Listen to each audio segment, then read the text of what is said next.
네, 여러분 안녕하십니까? 집에서 신문들 보십니까? 아니면 인터넷으로 보십니까? 저처럼 이렇게 종이신문 아직도 보십니까? 종이신문으로 보는 맛, 이것은 다른 것으로 대체할 수 없다고 저는 생각을 합니다. 오늘 아침 조선일보 지금 뭐 다른 신문도 보고 조선일보도 봅니다만, 조선일보의 A29면에 이제 박성민의 정치 포커스라는 오피니언 이제 칼럼이 실렸습니다. 거기 보면은 여권이 자기 의자 다리를 톱으로 스스로 잘랐다, 뭐 이런 기사가 실려 있네요. 여기 제목 잘 보이십니까? 의자를 톱으로 자른 모습, 뭐 이렇게 해서 실려 있습니다. 오늘 아침에 이 기사를 참 많은 분들이 보셨더라고요. 그래서 그 내용을 지금부터 여러분과 함께 좀 공유를 해 보도록 하겠습니다. 여권이 자기 의자 다리를 톱으로 스스로 잘랐다. 정치 컨설턴트 박성민 이분이 쓰신 내용입니다. 이제 강서구청장 선거 결과를 이제 토대로 해서 이야기를 풀어가고 있는데, 지난번 전당대회 때 장제원 의원이 말한 윤심이 당심이고 당심이 민심이다 라고 했던 것은 틀린 답이다, 오답이다. 그 순서를 정반대로 거꾸로 해야 된다, 이런 겁니다. 즉 민심이 당심이고 당심이 윤심이다, 이렇게 가야 된다. 그렇게 정답을 제시한 분들이 강서 구민들이다, 이제 이런 겁니다. 그러니까 윤심, 당심, 민심 이렇게 내려오는 것이 아니라 여기 민심, 그리고 당심, 그리고 윤심, 이렇게 가야 된다. 민이라고 하는 것은 밑에서 올라와야 되는 거다. 당심이든 윤심이든 정권이라고 하는 것은 민심이라는 바다 위에 떠 있는 조각배인 것이다 라는 생각으로 납작 엎드린 듯한 그런 자세로 일을 해야 되는 것이다 라는 이제 뜻인 것 같아요. 이런 말도 했습니다. 대통령의 레임덕은 야당의 공격, 언론의 비판, 정책 실패, 인사 실패로부터 오는 것이 아니다. 대통령의 레임덕은 어디서 오느냐? 자기를 대통령으로 만들어준 선거연합을 스스로 해체하면서 시작된다. 어떤 집권 세력이 힘이 떨어지는 것은 그 집권 세력이 정책을 실패하고 인사를 실패하고 야당이 공격하고 언론이 비판하고 이래서 시작되는 것이 아니라 그 집권 세력이 자기 스스로 자기 분열을 해버리는 것이다. 마치 자기가 앉아있는 의자 다리를 톱으로 스스로 자른 격이다. 이제 그러면서 본론을 꺼냅니다. 윤석열 대통령 지지율 급락은 이준석 대표를 내쫓으면서부터 시작됐다. 윤석열 대통령과 국민의힘 위기의 출발점은 바로 그 지점이다.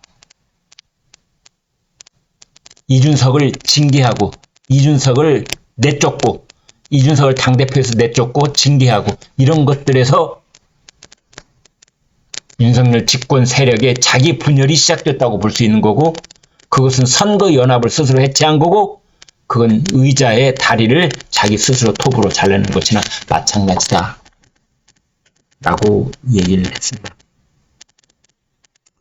인류한 혁신위원회도 가장 먼저 풀어야 할 난제가 이준석임을 잘 알고 있다. 혁신한 1호가 징계 철회다. 여러 사람을 함께 거론했지만 누가 봐도 이준석을 향한 평화협정 제안이라고 볼 수 있다. 과연 인류한 혁신위원장은 마음이 많이 상한 이준석 마음을 녹여낼 수 있을까? 변론은 불가능하다 이런 뜻입니다. 조금만 더 보겠습니다. 이준석과 관련하여 세 가지 시나리오가 있다. 1. 결별해버리는 거. 2. 이준석한테 굴복하는 거. 세 번째, 타협하는 거. 자, 첫 번째를 보자. 쉬운 선택이다. 결별해버리는 거. 그런데 이 시나리오의 치명적인 약점은 총선을 패배할 수도 있다는 두려움이다. 이준석이 나가버리면은 지지율이 올라갈 것이라고 주장하는 사람도 있지만 인요한 위원장도 이준석이 나가버리면 당사자에게도 우리에게도 좋지 않다라고 솔직하게 인정했다. 그런 것처럼 이준석이 신당을 만들면 국민의힘에 치명적인 타격이다. 인천에 지역구를 둔 윤상현 의원도 같은 말을 했지요. 그 다음에 두 번째, 이준석에게 굴복하는 것이다. 원래 자리로 돌아가서 다시 시작하는 것이다. 윤석열 대통령이 이준석 전 대표에게 사과하고 당 대표를 내쫓는데 앞장선 핵심들을 공천에서 배제하는 것이다. 이 시나리오의 치명적인 약점은 윤석열 대통령의 항복선언이기 때문에 실현 가능성이 거의 없다는 것이다. 당내 반발도 만만치 않을 것이다. 윤석열 대통령과 국민의힘이 선택하기에는 정치적 부담이 너무 크다. 그래서 실현 가능성이 거의 제로에 가깝다. 그런 뜻입니다. 세 번째가 타협하는 것이다. 인요한 혁신위원회의 징계 철회. 이것이 출발점이다. 이준석에게 공천은 당연히 보장될 것이다. 그런데 이 시나리오의 약점은 칼자루를 쥔 이준석 전 대표가 받아들이지 않을 가능성이 크다는 것이다. 당연히 그렇죠. 이준석은 지금 마음이 굉장히 급해져 있습니다. 제가 봤을 때는. 불안해지고 그런 상황이거든요. 그런데 만약 타협판이 계속해서 가면 그때부터 이준석은 다시 내가 칼자루를 줬다라고 생각하고 그 타협안을 거부하면서 자신의 정치적 에너지를 만들어 가려고 할 것입니다.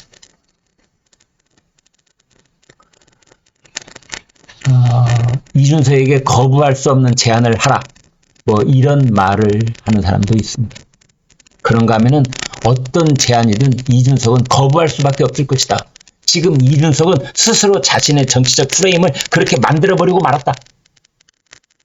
이준석이 어떻게든 타협을 하는 순간 이준석의 정치적 값어치는, 이준석의 정치적 몸무게는 추락해버리고 말고 대신 이준석이 계속 윤석열 대통령에게 저항하고 국민의힘을 비판하고 외곽에서 빙빙 돌면서 원심력을 키워가다가 어느 날 펑 하고 튕겨쳐 나갈 것처럼 그런 프레임을 고착화시키면서 지금까지 정치적 에너지를 이제 끌어왔기 때문에 거기서 180도 회군한다?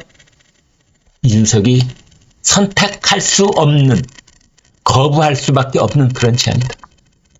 그러면 이준석이 받아들일 수밖에 없는 제안이 있다고 하고 윤석이 거부할 수밖에 없는 제안이 있다고 할 때 이 둘 사이에서 어떤 중간 지점, 타협점, 적절한 거래 이것을 끌어낼 수는 없겠는가. 이제 박성민 컨설턴트는 전략적 협상이 불가피하다 이렇게 봤습니다. 그래서 가능성으로만 본다면 아까 말씀드린 세 가지 시나리오 중에서 가장 가능성이 높은 것은 서로 타협하는 것.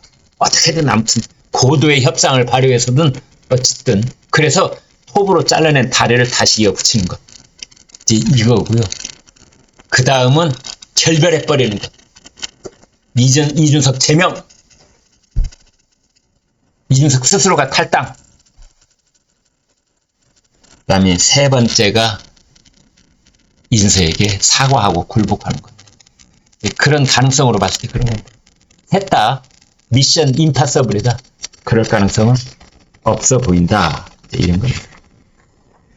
저희 독자들의 반응을 제가 살펴봤더니요. 독자들의 반응은 이 박성민 컨설턴트의 이러한 분석에 대해서 매우 부정적입니다. 몇 가지만 소개하면 이렇습니다. 야, 이준석이 윤석열 대통령이 쫓아낸 게 아니야. 이준석의 성상납 의혹 있잖아요. 대전에 가서 막 관광 나이트클럽에서 그날 밤에 뭐 호텔에 올라가고 어쩌고저쩌고 했다는 그것에 대해서 이준석이 해명을 못하고 있기 때문에 스스로 그 업보에 대해서 지금 책임을 지고 있는 것이다. 누가 쫓아내긴 쫓아나. 본인이 성상납 그것 때문에 지금 징계를 당한 것이지. 그 다음에 강서구 구청장 선거에 대해서도 어떤 분은 이거 부정투표고 부정개표, 강서구는 본투표를 이기고 사전투표에서 졌다. 부정개표다. 뭐 이런 말씀을 하시는 분이 아직도 계세요. 그 다음에 또 어떤 분은 이런 얘기를 했습니다. 본질적인 것을 얘기해보자. 국민의힘 위기는 이준석을 잘라내지 않았기 때문에 지금까지 계속되고 있는 것이다. 그래서 이준석이 당원권 정지됐지만 그러나 국민의힘 당원 신분으로 국민의힘 전임 대표의 신분으로 계속해서 언론 플레이를 하면서 윤석열 대통령과 국민의힘 등에 칼을 꽂고 있는 것이다. 잘라내라 빨리. 그러면 그런 당내의 분란처럼 보여지는 그런 프레임이 사라지는 것이다. 뭐 이런 말씀들을 했습니다. 아무튼 이준석 이 문제를 해결하는 것이 국민의힘에게는 급선무인 것처럼 보이고 제1호 공천으로 이준석을 서울 노원병에 빨리 공천을 해라. 1호 공천을 해라. 이런 아이디어도 있고요. 1호 공천을 하는 순간 이준석은 그 공천을 거부하고 탈당할 것이다. 그렇게 정리하는 것이 정답이다. 이런 말씀도 하고 있습니다. 네, 여러분 고맙습니다.